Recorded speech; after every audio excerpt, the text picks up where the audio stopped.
Embeera y'obweti bw'eri ku sayidi ez'eno mukwano gwange. Asazeewo akite bannange ebintu bikutte wansi ne waggulu bw'atijje n'omuhoozi naye asazeewo abiyingiremu. Tuli eno ate kaakati yo lisiti y'abantu abeetaaga okukeberebwa oluvannyuma lwa Anita among biibino ate ebiriwo NTV amukwano bagizizza batyasa okulaba ebiri eno ate Mangi genina agasinzeeko wano gonna oli ku Evren Habi UGD yange kansubire nti olifine subscribing atanaba notification bell giseeko videos gye gy'oli mu budde nga bulijjo tugenda kusooka kulayikinga video ntandike butereevu n'okulayira kw'abakansalazi munnange kaakazungu kabadde tekannalema naye nga obutafaanaganako myaka mirala ab'omulundi guno badde bakatambuza bulungi naye waliwo wano gwe kazitoweredde akatambi kano katambudde ngambye waaye katukatandike kano bwe tuti ngenda ate ew'omuloodi bali mu ezo nkutidde ebiriyo ebikola babimukwasiza wabula nga sinnaba kutwalayo nnyongera okujjukisa nti Sheikh Ashraf alombaddwa mukubireko ennamba ku screen weri okumanya ebisingawo ali ewala kifaananyi kyogenda okubeera ng'osindika bakutereereze obulamu bwo kuba ennamba eri ku screen awo okumanya ebisingawo ntandise n'akazungu ng'akafuuse akazungu ye bannange. That I will be faithful service.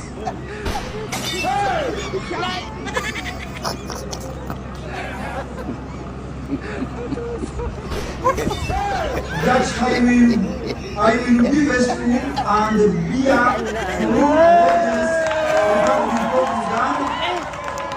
down. And that I will preserve, protect, and defend that Constitution.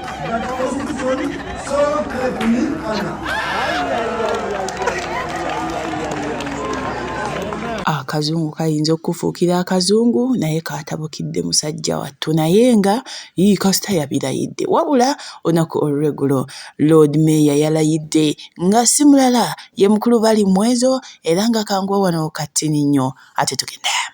I, Bali Mwezo Ronald Nsubuga, swear in the name of the Almighty God that I will be faithful and bear true allegiance to the Republic of Uganda and that I will preserve, protect, and defend the Constitution. So help me God.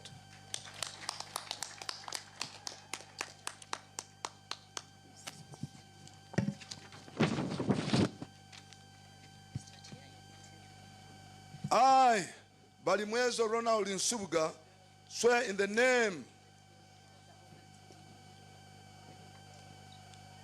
of the Almighty God that, let me repeat this because I've been confused here by these documents. I, Bali Mwezo Ronald Nsubuga, swear in the name of the Almighty God that I shall faithfully exercise the function of the Lord Mayor of Kampala Capital City Authority and shall uphold, preserve, protect, and defend the Constitution and observe the laws of Uganda, and that I shall promote the welfare of the people of this city. So help me God. Congratulations, Your Worship. I invite you, Idi.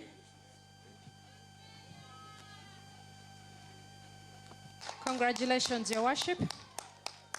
I invite you, Idi.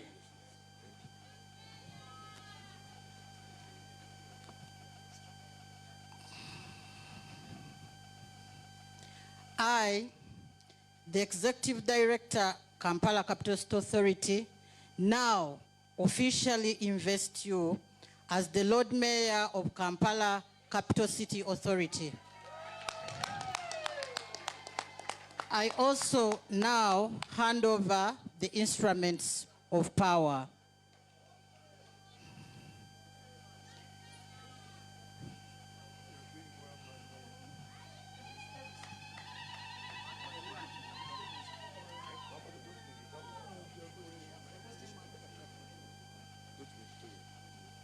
I want to hand over to you the Constitution of the Republic of Uganda, 1995, as amended.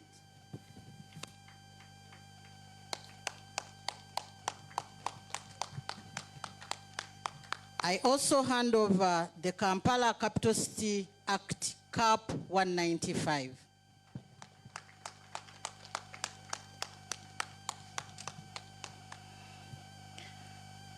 Allow me also to hand over to you the Local Governments Act CAP 183.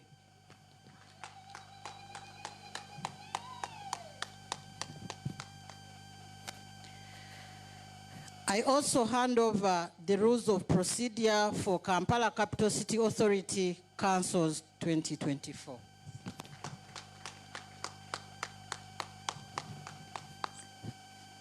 I also hand to you the seal of the Lord Mayor.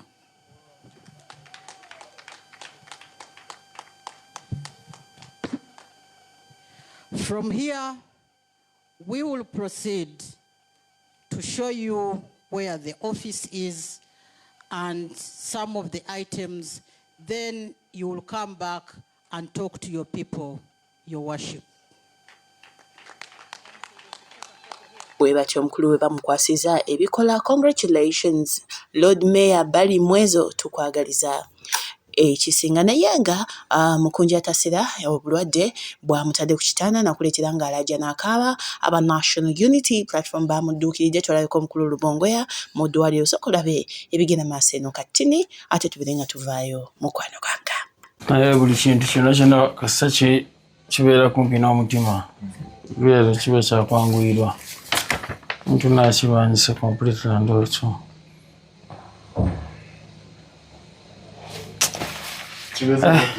Kava eno mu kugulu then ne kakutuka mu paati ne bujja kati ak'obulabe ennyo ke kano akakwata wakati w'omutima n'amawuggwe ke obulabe ke bali okujjanjaba ke baagala ka dissolving.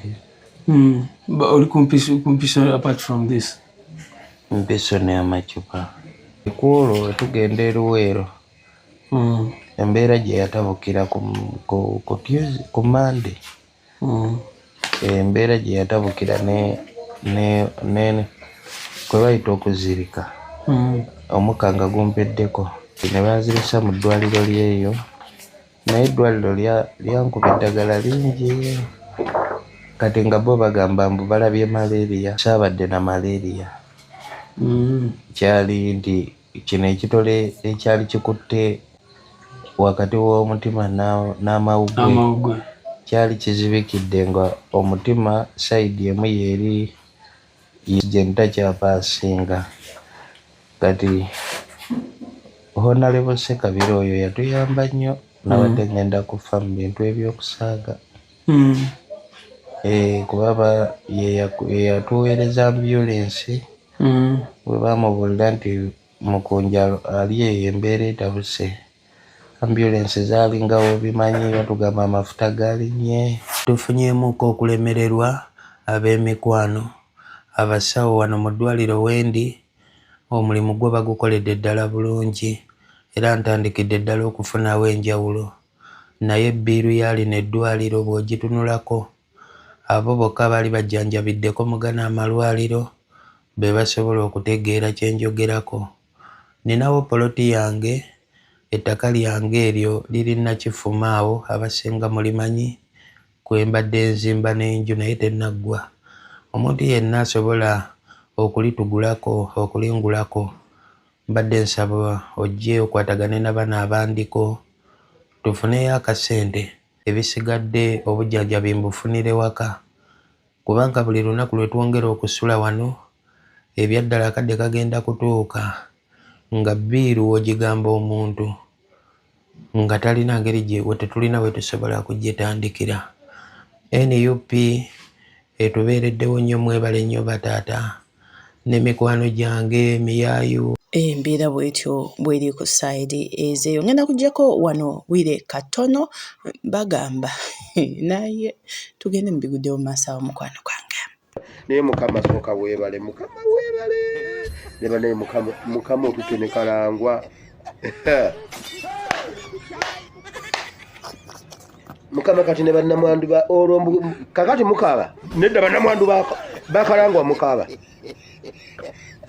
bamulekwa bakalangwa mukaaba oba kati bagenda mwogerera kikuntaana bambi abadde musajja mulungi nnyo mukama otusanyusiza mukama otwala ne kalangwa nomukama lisiti ekyali nnene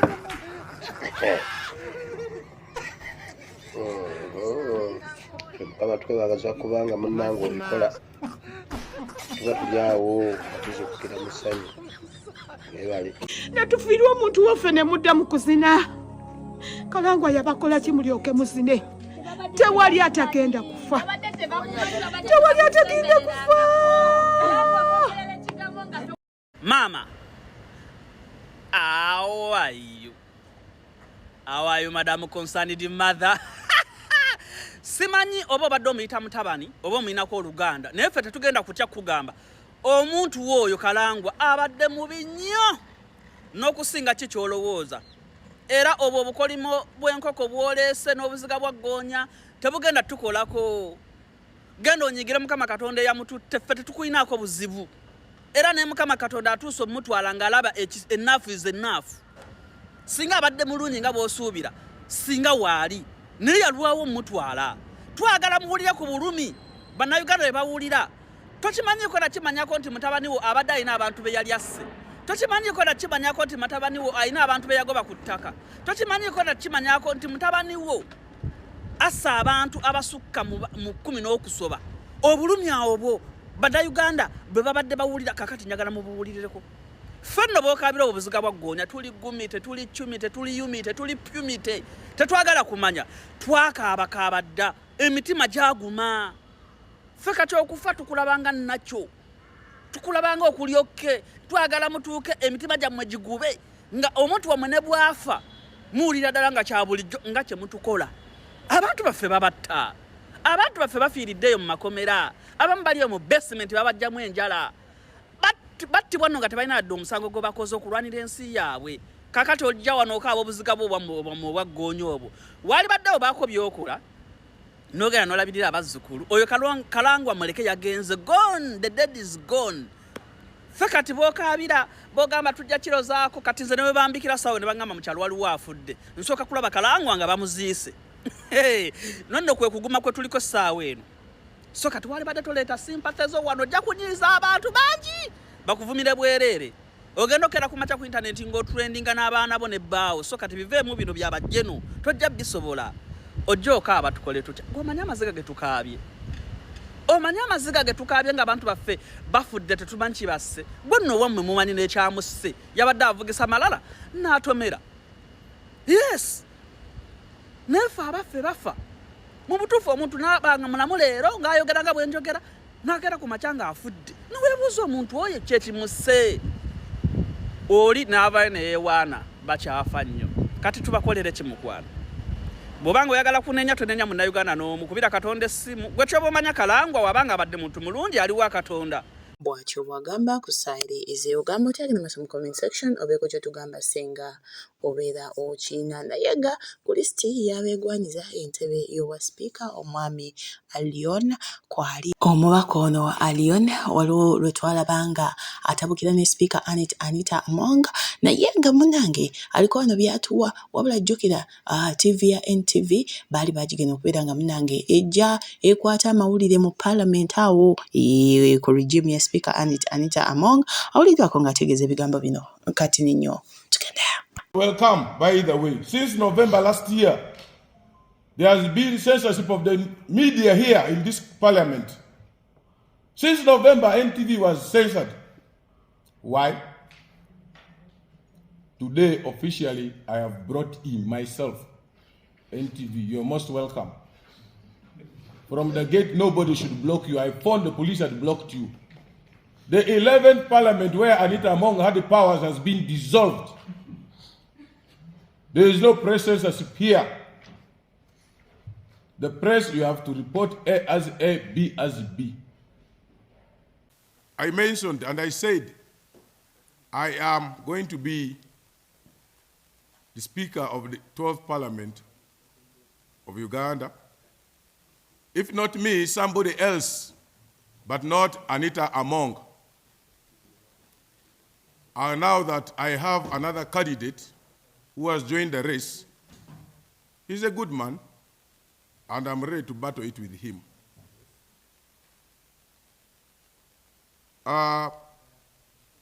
The fight against corruption in this country is still on. It has just started from Parliament. Be warned. And I must send this message to MK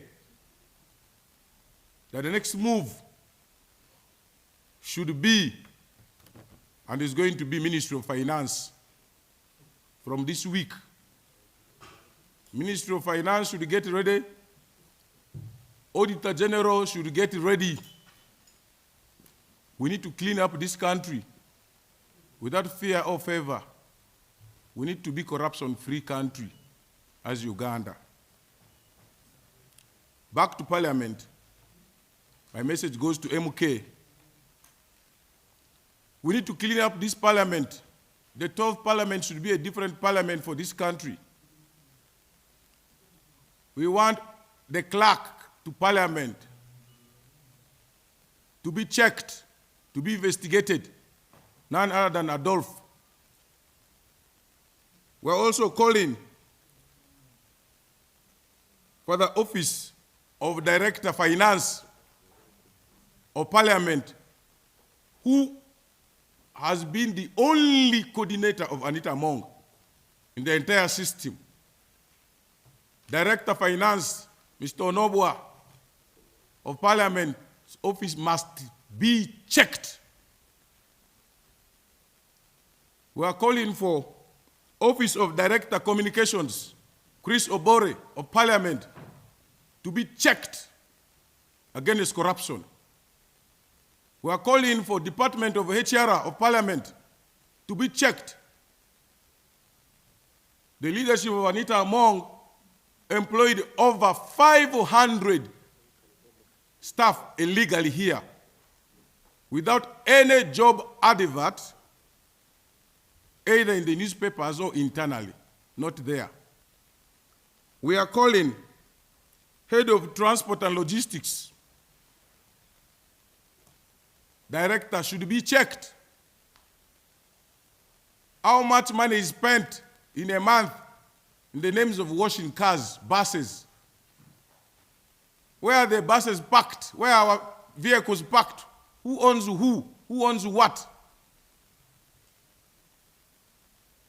We are calling for HR department, as I said, needs to be checked properly. Therefore, I also call upon MK to join in this struggle to see that the committees of Parliament, especially committee chair of budget and the committee chair of finance, with their members, need to be checked, interrogated, whether in the Parliament now, in the 12th Parliament or 11th Parliament, they must be checked. They must be checked. Therefore, the journey to set this country free corruption has just started. I repeat, I thank His Excellency Yoweri Kaguta Museveni and MK. I've never pronounced. Bw'atyo omukulu oyo bw'agamba ku side ez'ogamba otyagenda maaso mu comment section obeeko ky'otugamba naye nga ki ekyokulekawo atayeebwa babadde bagamba katini nnyo tugende. Je naye mukenze nsuubira wakozeemu ensobi okwenda osinga tayeebwa. Kati buliriza nnyo endowooza yange. Si mu bubi nze Kalibbala MP2B Busiro North nange kati nazze. Now, je naye muke ekintu ky'obadde okutteko ekyenguzi kibadde kikutunze mu bantu. Abantu nga bakwagadde. Actually nga bw'otegeka akalulu nategese Paul wano kwa app yange wano wakati wa MK ne Bobby. Nenga abantu bonna bagamba MK. Lwaki nti ekintu ky'enguzi ky'obadde okutteko kyabadde kikulu. Taatawo President Museveni bwe yali ajja atunuulira nnyo eddembe n'obutebenkevu, peace and stability, kubanga tekyaliwo eri emyaka 4 amazima eddembe n'obutebenkevu byo bibaddewo.